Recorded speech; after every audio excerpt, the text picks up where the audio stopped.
Hello everyone, I welcome you all in Gangotri Group of Schools. I am Vishal Tyagi, Faculty of Mathematics. तो बच्चों last lectures में हमने language problem on maxima minima इसके procedure हमने सीखा था कि कैसे स्टेप बाय स्टेप हमें इन क्वेश्चंस को अप्रोच करना है, राइट। तो अभी मैं कुछ एग्जांपल्स के साथ आपके साथ आया हूँ, ठीक है। तो जैसे कि ये हमारा फर्स्ट एग्जांपल है कि find the maximum area of an isosceles triangle inscribed in a circle of radius R. एक सर्कल ऑफ रेडियस आर है, इसके अंदर एक आइसोसेलेस ट्रायंगल अगर इंस्क्राइब किया जाता है तो इनफाइनाइट आइसोसेलेस ट्रायंगल इसके अंदर इंस्क्राइब किए जा सकते हैं, राइट। लेकिन मुझे कौन सा चाहिए? मुझे वो वाला आइसोसेलेस ट्रायंगल चाहिए जिसका एरिया मैक्सिमम हो।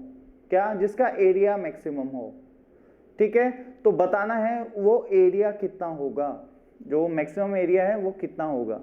ऑलराइट, तो देखते हैं जल्दी से। देखिए सबसे पहले तो मैंने ड्रॉ कर ली सिचुएशन, ये बिल्कुल ध्यान से देखिएगा। ऑलराइट, मैंने मान लिया एक आइसोसेलेस ट्रायंगल, ये मान लेते हैं आइसोसेलेस ट्रायंगल है। ऑलराइट, चलिए ये इसका सेंटर हो गया सर्कल का। तो अच्छा ये बात तो कंफर्म है कि ये क्या है? R, capital R, capital R, capital R, इतना तो कंफर्म हो गया। अब ये दोनों साइड की जो लेंथ है ये सेम होगी क्योंकि आइसोसेलेस ट्रायंगल है। क्लियर है बच्चों? ऑलराइट, अब क्या करना चाहिए? तो अब मुझे नहीं पता है कि एरिया किसका मैक्सिमम होगा, तो अभी ध्यान से देखिए, ध्यान से देखिएगा। इनफाइनाइट बना सकता हूं ऐसा आइसोसेलेस ट्रायंगल। चलो ऐसे देखो, ये भी तो आइसोसेलेस ट्रायंगल है, ये भी तो आइसोसेलेस ट्रायंगल है, ये भी तो आइसोसेलेस ट्रायंगल है।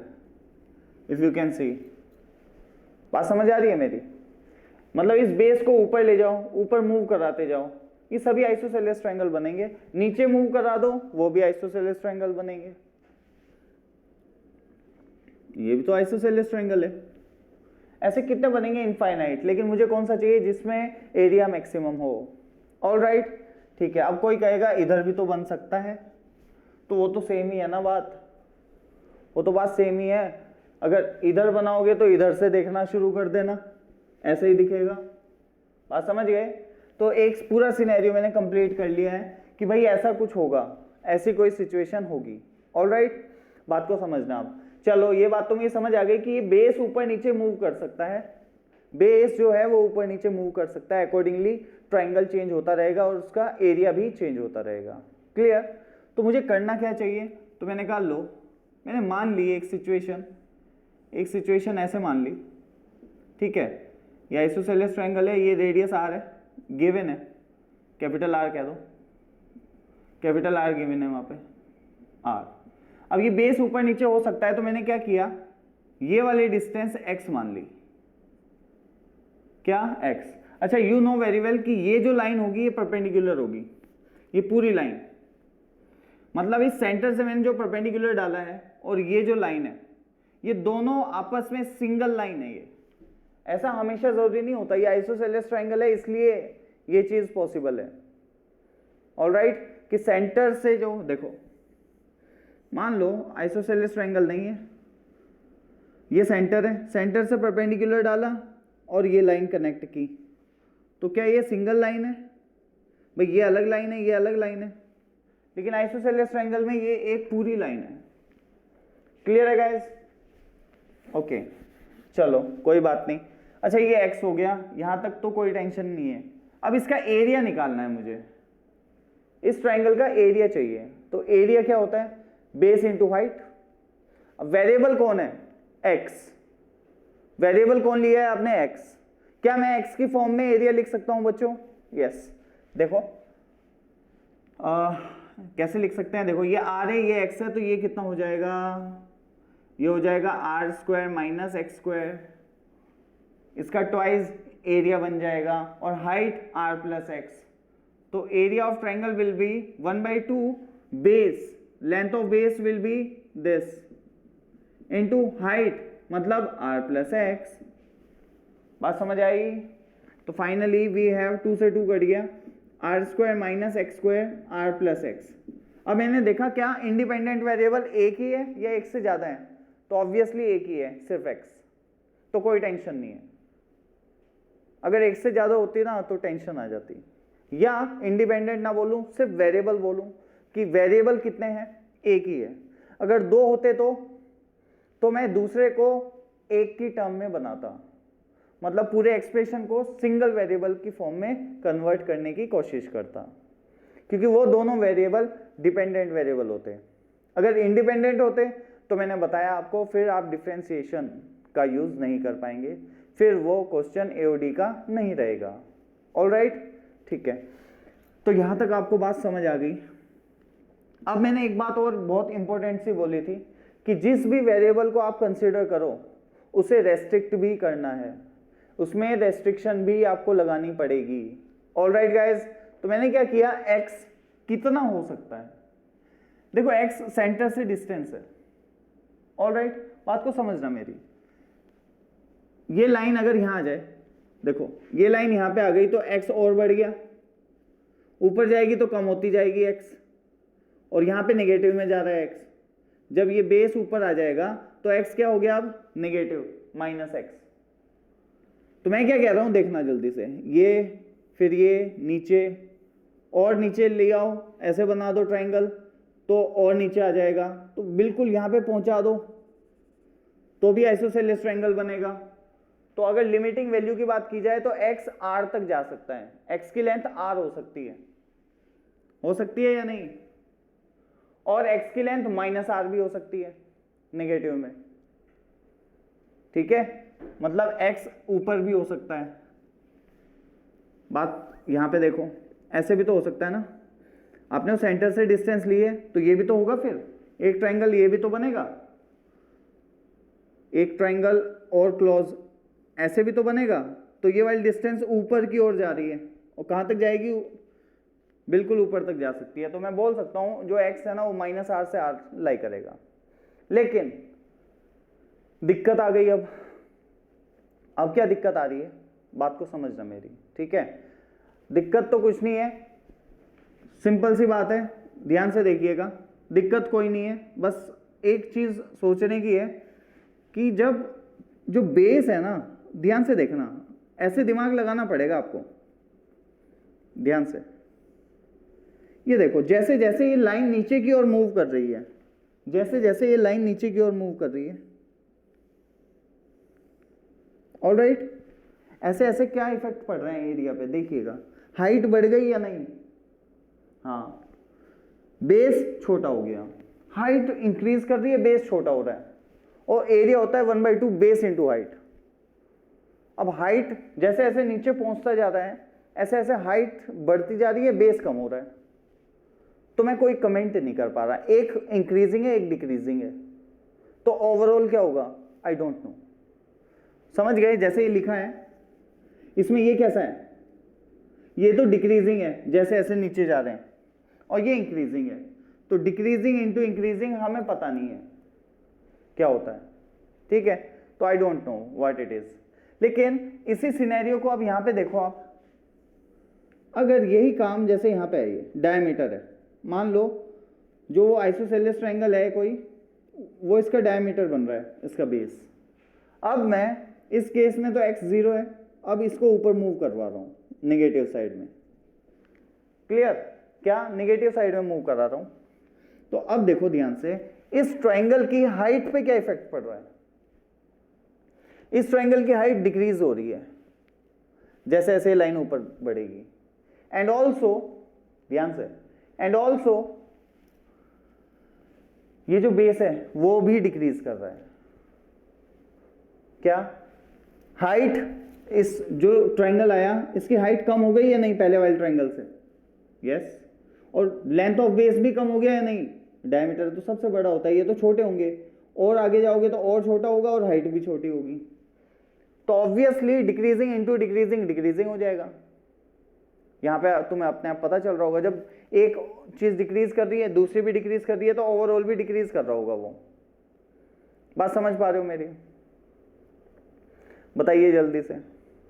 वैसे मैंने आपको ये बताया है कि डिक्रीजिंग इंटू डिक्रीजिंग पे कोई कमेंट नहीं कर सकते आप, ठीक है, जब फंक्शन दिए जाते हैं तो यहां पे, लेकिन कोई बात नहीं, यहाँ पे आप अलग ही देख पा रहे हो, यहाँ पे अलग ही दिख रही है आपको चीज़ें, वो अलग चीज़ है। वो इस टाइप का फंक्शन अगर हो वो कई बार दिक्कत आ जाती है, जैसे -x इंटू -x हो जाता है x², -x डिक्रीजिंग है, -x दूसरा भी डिक्रीजिंग है, दोनों का प्रोडक्ट x² आ गया जो कि decreasing as well as increasing है, तो कोई कमेंट नहीं कर सकते। लेकिन हाँ, इस केस में हम कमेंट कर सकते हैं, इसमें ऐसा कुछ नहीं है, ये अलग अलग चीज़ें हैं। h और बेस, हाइट एंड बेस दोनों ही डिक्रीज कर रहे हैं, तो ओवरऑल डिक्रीज कर रहा होगा एरिया। इसकी लेंथ कम हो गई, हाइट भी कम हो गई, तो ऑब्वियसली एरिया कम हो रहा होगा या नहीं। तो मुझे ये पता है जो ऊपर वाला केस है उस केस में तो मैक्सिमम एरिया सिर्फ इसका होगा जब ये बेस कहाँ होगा, डायमीटर पे। लेकिन नीचे वाले केस में अब इससे कंपेयर करूं मैं, अगर इस ट्रायंगल से जब मैंने कंपेयर किया तो ऊपर वाले ट्रायंगल का एरिया पक्की बात है इस वाले ट्रायंगल से कम होगा, तो ऊपर वालों में से तो कोई भी मेरा आंसर नहीं आएगा। क्लियर है? ओके, अब नीचे वालों से कंपेयर करूंगा इसका एरिया मान लो कुछ भी है, आई डोंट नो, लेकिन जैसे ही मैं नीचे मूव किया तो अब हाइट बढ़ गई लेकिन बेस कम हो गया। तो क्या आप कमेंट कर सकते हो कि इस वाले ट्रायंगल से इस ट्रायंगल का एरिया ज्यादा होगा या कम होगा? तो हम कमेंट नहीं कर पा रहे क्योंकि एक डिक्रीज कर रहा है, एक इंक्रीज कर रहा है, तो होगा क्या, कौन ज्यादा अफेक्ट कर रहा होगा, आई डोंट नो। उसके लिए फिर मैं अब बातें करनी शुरू करूंगा। इसलिए तुम्हें ये पता चल गया होगा आई थिंक, जो x होगा वो मैं -r से r नहीं लूंगा, मैं सिर्फ 0 से r लूंगा। -r से 0 में तो इवेल्युएट करने का कोई मतलब ही नहीं है। आई नो वेरी वेल कि नहीं होगा आंसर, -r से 0 में तो नहीं आने वाला आंसर। तो मैं सिर्फ x की लिमिट रख रहा हूं 0 से r, तो x is what, 0 to r। Clear है? x is what, 0 to r। 0 को आप क्लोज कर सकते हो, 0 मतलब ये डायमीटर ही उसका बेस बन जाए तो ट्रायंगल बनेगा। लेकिन अगर r कर दिया तो इसका मतलब ये वाली डिस्टेंस, तो यहाँ पे बेस आना मुश्किल हो जाएगा, तो ट्रायंगल कैसे बनेगा? तो r पे ओपन है, 0 पे क्लोज है, कोई टेंशन यहाँ पे। बात समझ आ गई? ठीक है, तो ऐसे करके दिमाग लगाना है। अगर हो सके जितना आप रेस्ट्रिक्ट कर रहे हो ना, रेस्ट्रिक्शन लगा रहे हो वेरिएबल को, वो रेस्ट्रिक्शन, वो इंटरवल जितना छोटा हो सके उतना बेस्ट है। ठीक है, जितना छोटा हो सके उतना बेस्ट है। बिना बात नेगेटिव में कंफ्यूज हो गए तो वहां पे अलग ही पता चल रहा है, नेगेटिव में तो होगा ही नहीं। तो साफ सी बात है, मैंने कहा x belongs to 0 to r में इवेल्युएट करना है, तो कोई बात नहीं। अब आ गया मुझे फाइनली, मेरे पास कंडीशन मिल गई है, ये मैंने हटा दिया। ऑलराइट, अब मैं क्या करूंगा, इसे डिफरेंशिएट करूंगा। अब देखना, डिफरेंशिएशन करने का भी तरीका देखिएगा। यह है एरिया। ऑलराइट, चलो इसे मैंने ऐसे दिखा दिया, ऐसे दिखा दो, ये एरिया का एक्सप्रेशन है, या x की फॉर्म में है तो x ऐसे दिखा दो, नो प्रॉब्लम। ठीक है, फंक्शन ऑफ x है। अब मुझे ये मैक्सिमाइज करना है तो मैं इसका क्या करूंगा, डिफरेंशिएट करूंगा। तो दो तरीके हैं डिफरेंशिएशन के, मैंने बताए हैं, एरिया और वॉल्यूम या लेंथ या डिस्टेंस के केस में आप जरूरी नहीं है ए को ही करो मैक्सिमाइज, आप a² a³ इसको भी करोगे तो चलेगा, कोई टेंशन की बात नहीं है। ठीक है, तो दोनों सेम पॉइंट पे आएंगे। मतलब जैसे मुझे तुम्हारे दिमाग में आ रहा होगा अब इसे डिफरेंशिएट करें विद रिस्पेक्ट टू x, मैंने कहा इसका स्क्वायर कर दो,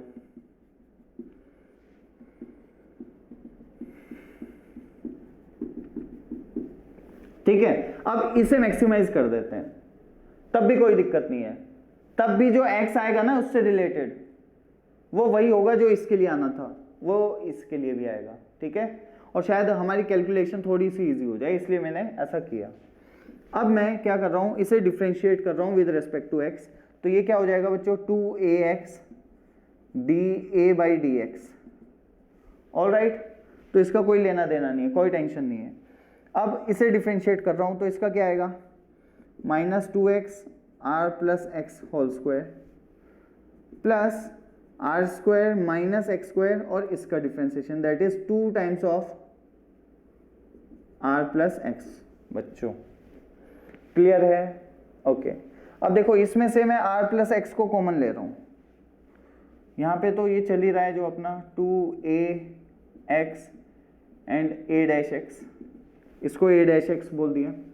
ये r प्लस एक्स अगर मैंने कॉमन ले लिया तो अंदर क्या बचेगा, 2 टाइम्स ऑफ दिस माइनस ये लिखूंगा मैं, एक minute, r plus x common लिया है और ये आएगा 2 times of R square minus x square and minus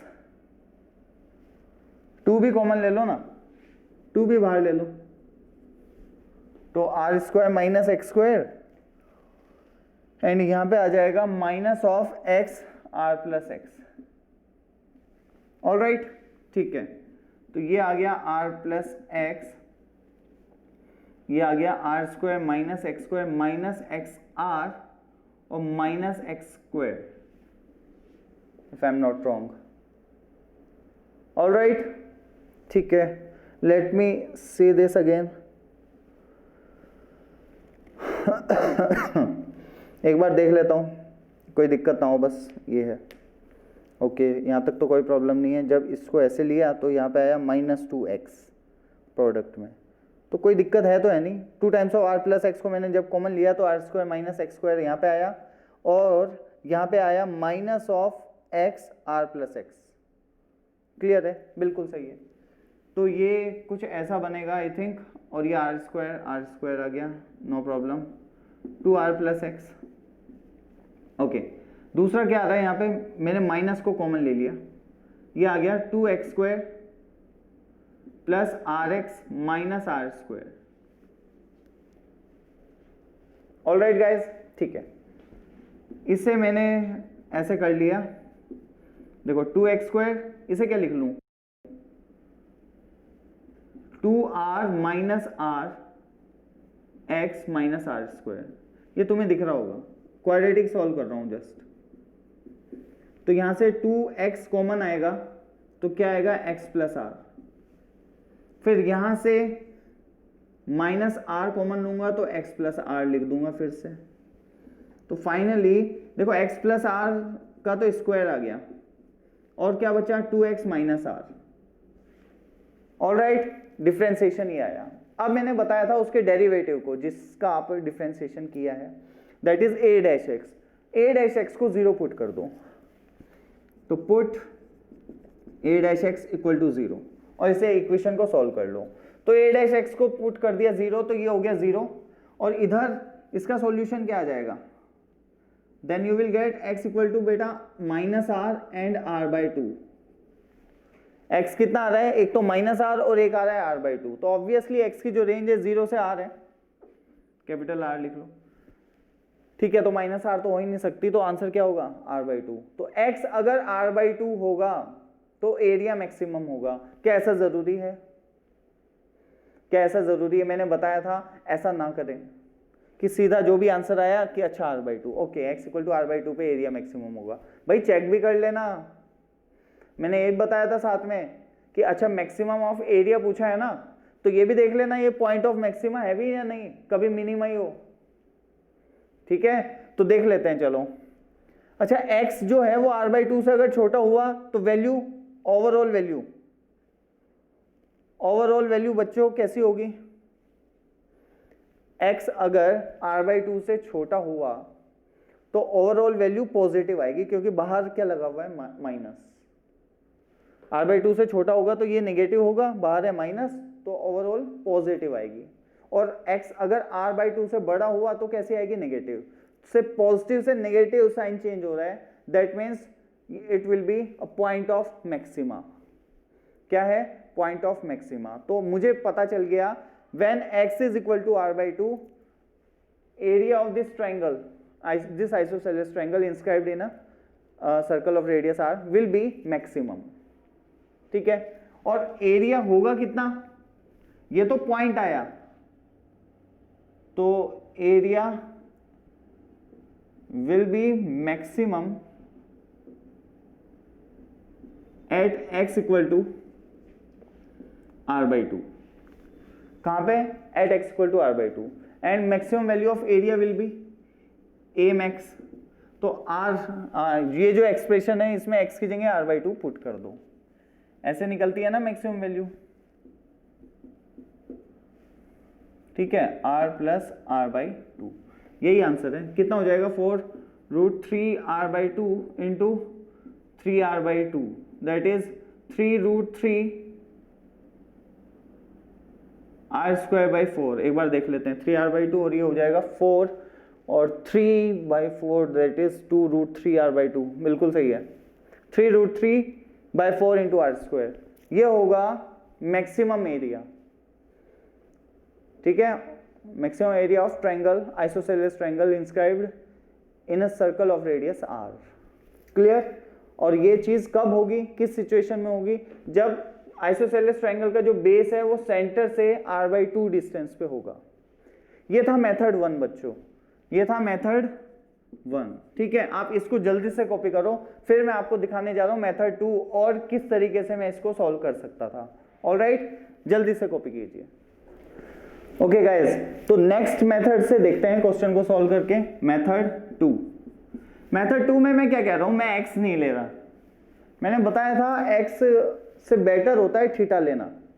तो देखो जैसे ऐसे बेस ऊपर नीचे हो रहा है, ये वाला एंगल चेंज हो रहा है या नहीं, इसको मैंने थीटा मान लिया। बात सही है? सही है बात, ठीक है, ओके। अच्छा ये थीटा होगा तो ये बताओ कितना होगा, ये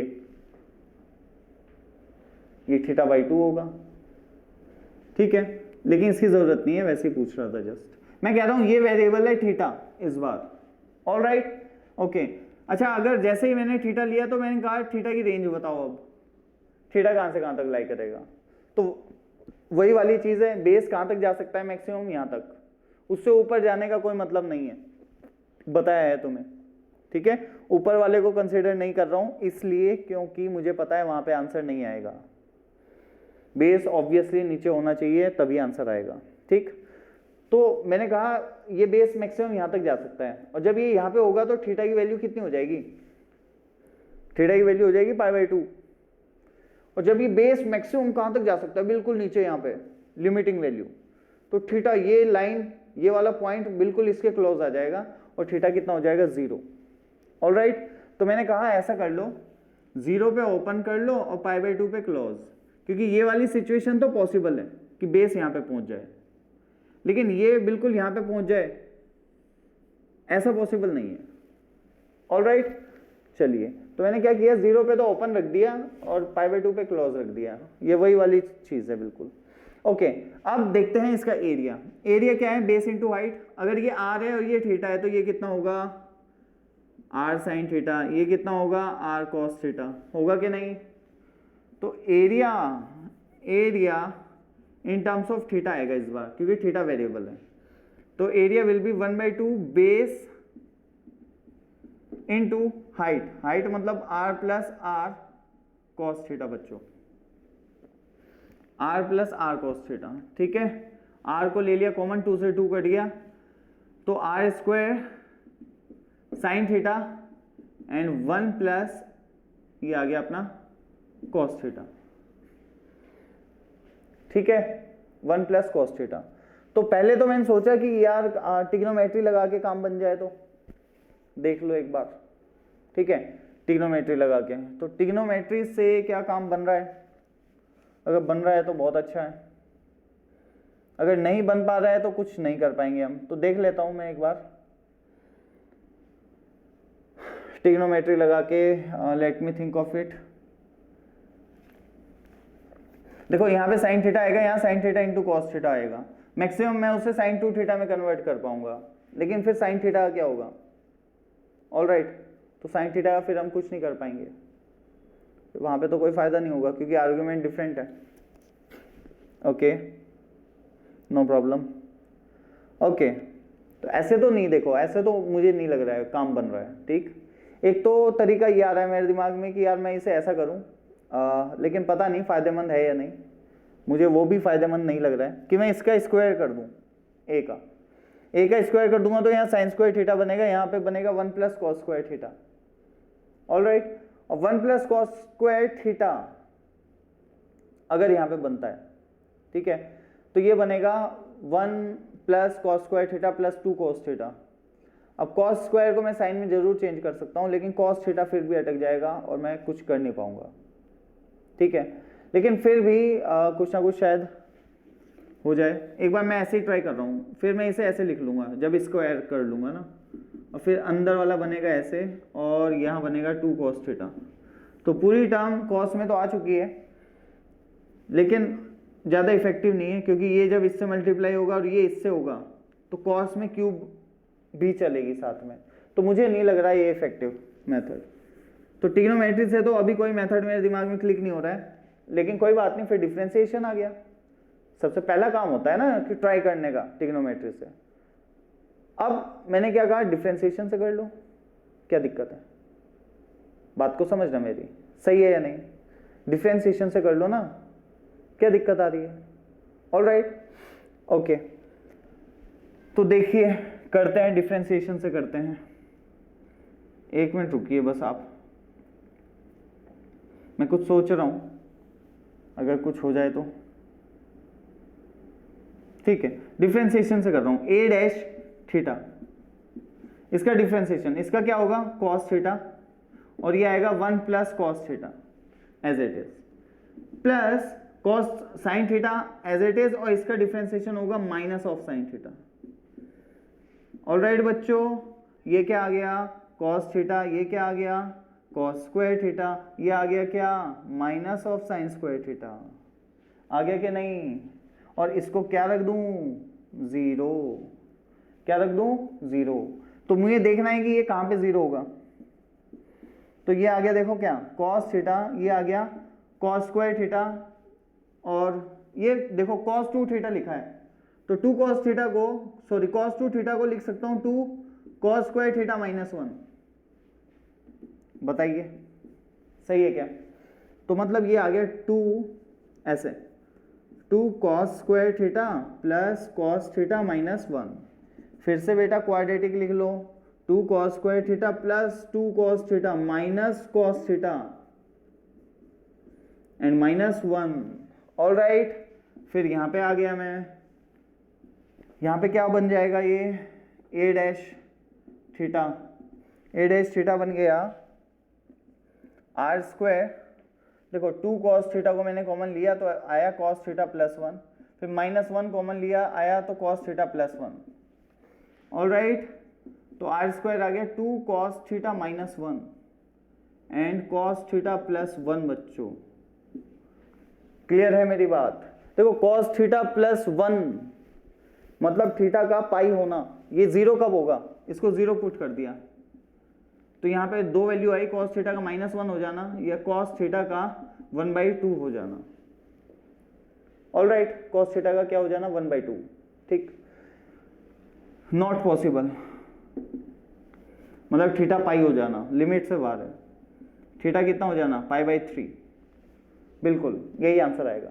तो थीटा को अगर मैं π/3 पुट कर देता हूं तो आंसर आना चाहिए। ऑब्वियसली देख लो, अगर थीटा π/3 है तो यहाँ पे क्या आएगा, r/2 आ जाएगा या नहीं? ये वही वाला आ गया या नहीं? सेंटर से कितने नीचे होना चाहिए, r/2, यहाँ पे भी आ रहा है। अब ऑब्वियसली अगर थीटा को π/3 रख दोगे किस में, इस एक्सप्रेशन में, तो you will get your answer easily. बात क्लियर है मेरी? ठीक है, तो बिल्कुल ऐसे भी कर सकते हैं, थीटा को लेके भी किया जा सकता है। ऑलराइट बच्चों, समझ आ गई बात? ठीक है, तो चलिए जल्दी से आप इसको कॉपी कर लीजिए। सो बच्चों नेक्स्ट क्वेश्चन पे आते हैं जल्दी से। Find the maximum volume of right circular cone inscribed in a sphere of radius r। ठीक है, तो देख लो जल्दी से, ड्रॉ कर लो इसको। ये रहा स्फीयर, ठीक है, आप 3D में तो बना नहीं सकता। और कौन ये रहा कौन,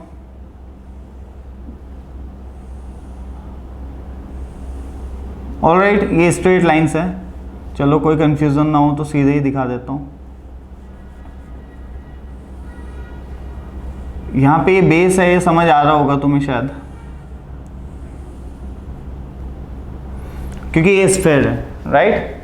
तो स्फीयर में ये कौन आ गया, राइट सर्कुलर कौन है, ठीक है। अच्छा इसमें ध्यान रखें, जो कॉनिकल शेप है इसमें ये दोनों सेम लेंथ के होते हैं, ये और ये, ठीक, आइसोसेलेस ट्रायंगल टाइप में बन रहा है।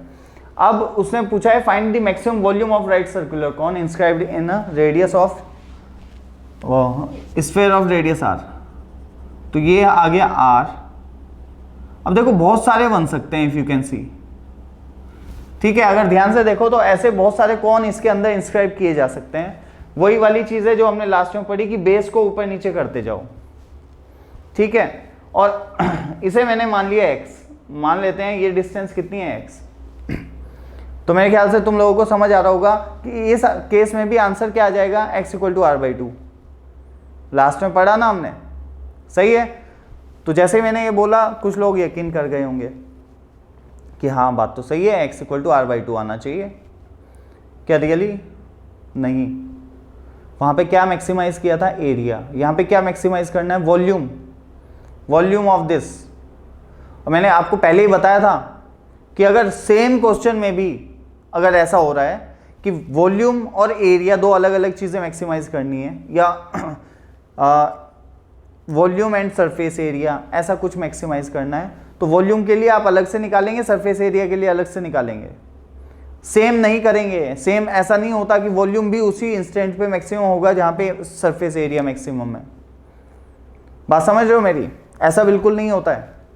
तो गलती से भी ऐसी गलती ना करें कि वो वाला रिजल्ट यहाँ पे अप्लाई कर दें और कह दें कि x = r/2। वो एरिया था, ये वॉल्यूम है, अलग x की वैल्यूज के लिए मैक्सिमाइज होंगे, ठीक है। तो क्या फाइंड करना है, वॉल्यूम। तो मैंने काम वही किया कि मैंने मान लिया ये वाली डिस्टेंस x है, कॉनिकल शेप है, ठीक है, ये r है, ये x है, तो ऑब्वियसली ये क्या हो जाएगी, r² - x²। Right angle triangle तो बनेगा ही ना, ठीक है, ओके। तो वॉल्यूम मैंने लिखा 1/3 पाई r²h, क्या 1/3 पाई r²h। अब इसमें एक और गलती होती है कि जो r है ना इसमें वॉल्यूम में 1/3 पाई r²h, ये क्या है, वॉल्यूम ऑफ कॉन। और इसमें रेडियस r जो है वो स्फीयर की रेडियस थोड़ा ही है, वो उसके बेस की रेडियस है। तो 1/3 pi base radius square into height of cone, base radius of cone का square into height of cone. अब कुछ लोग यहाँ पे रेडियस जो होती है ना वो r ले लेते हैं, r तो भाई स्फीयर की रेडियस है, ठीक है, इसकी बेस की रेडियस कितनी है, √r² - x²। तो 1/3 पाई r² - x² into height, height is this, that is obviously r + x, क्योंकि ये एक आइसोसेलेस ट्रायंगल टाइप में ही है लेकिन है कौन 3D में, तो हो हाइट तो वही रहने वाली है और वो लाइन सिंगल लाइन होगी ये वाली, ठीक है ना। चलिए इसको मुझे मैक्सिमाइज करना है, तो यहाँ पे x = r/2 बोलना एक मूर्खता वाला स्टेप है, ऑलराइट, ठीक है। तो मैंने इसे डिफरेंशिएट किया, तो पहले किसका कर लें, इसका कर दें, या इसको ना ऐसे लिख लो, थोड़ा सा रुको, थोड़ा सिंप्लीफाई कर रहा हूँ। ये क्या लिखा हुआ है, स्क्वायर, और यह है r - x and r + x, और इधर लिखा हुआ है r + x, ऑलराइट, जैसे कि मैं देख पा रहा हूँ, बिल्कुल सही है।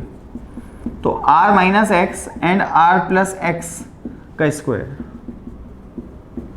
v' निकालने जा रहा हूँ बच्चों, यह आएगा -r + x का whole square plus r - x into 2 times of r + x, all right. मैंने इसे डिफरेंशिएट किया है, वो आपको पता होना चाहिए कैसे करना है। अब यहाँ से क्या कॉमन आएगा, 2 टाइम्स ऑफ r - x, और यहाँ से minus of r + x। r + x को अगर कॉमन लूँ तो यहाँ तो ये बचेगा और यहाँ पे इसकी एक पावर बचेगी माइनस के साथ, तो π/3 r + x, और ये कितना, ये आ गया r - 3x। बच्चों r कितना, r - 3x, क्लियर है मेरी बात, ओके। तो यहाँ से अगर मैं इसको इक्वल टू 0 पुट कर दूँ तो आएगा x = -r और x = r/3, तो obviously your answer will be r/3। You are confirm that कि x should not be equal to minus R, obviously minus R का मतलब हो जाएगा x यहाँ पे आ जाना, ये बेस यहाँ पे आ जाए तो वॉल्यूम मैक्सिमम होगा। पॉसिबल है क्या? Obviously not. ठीक है, और ये वैसे पॉइंट ऑफ मिनिमा आएगा। क्लियर? इस केस में क्या आ रहा है? पॉइंट ऑफ मिनिमा कौन? x equal to minus R. तो ऑब्वियसली तुम देख सकते हो जब यहाँ पे होगा तभी मिनिमम देना चाहिए था, तो बिल्कुल मिनिमा है, एक्चुअल में वो जीरो ही होगा। ठीक है ना वॉल्यूम, जब वो पॉइंट पर कोइंसाइड कर जाएगा। तो कोई टेंशन नहीं है, मुझे तो मैक्सिमम वैल्यू निकालनी थी। तो मैक्सिमम वैल्यू बच्चों कितनी होगी? x इक्वल टू r/3 पे होगी। आई डोंट नो कितनी होगी, लेकिन x इक्वल टू r/3 पे होगी। अच्छा, फिर भी एकदम से ऐसे कमेंट नहीं करना चाहिए, ये तो जस्ट मैंने बता दिया आपको, लेकिन तुम लोग ऐसा कमेंट ना करें। तुम्हें एनालाइज करना है कि वाकई r/3 पे मैक्सिमम ही होगा या नहीं। तो ऑब्वियसली अगर आप यहाँ पे देख पा रहे हो इस एक्सप्रेशन को, x अगर r/3 से छोटा हुआ तो ये पॉजिटिव आएगा, ओवरऑल पॉजिटिव आएगा, बड़ा हुआ तो नेगेटिव आएगा। तो साइन कैसे चेंज हो रहा है? Positive to negative, that means point of maxima. All right, तो x equal to r/3 volume of cone will be maximum in given case. इस केस में जो केस दिया है, ये नहीं कि हर एक क्वेश्चन में अब इस लाइन को रट लोगे कि अच्छा वॉल्यूम ऑफ कौन मैक्सिमम करना है ना, तो वो तो r/3 पे होता है। भाई इस सिचुएशन के लिए बात हो रही है, राइट? ठीक है, इसका आंसर आया है। And maximum volume will be, बच्चों बताइए कितना हो जाएगा?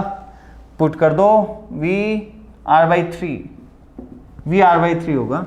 v/3 किस में रखें हम? इसमें रख दो π/3, और ये आ गया r minus r/3 and r plus r/3 का स्क्वायर। ऑलराइट, तो ये कितना आ गया? π/3 इंटू 2r/3।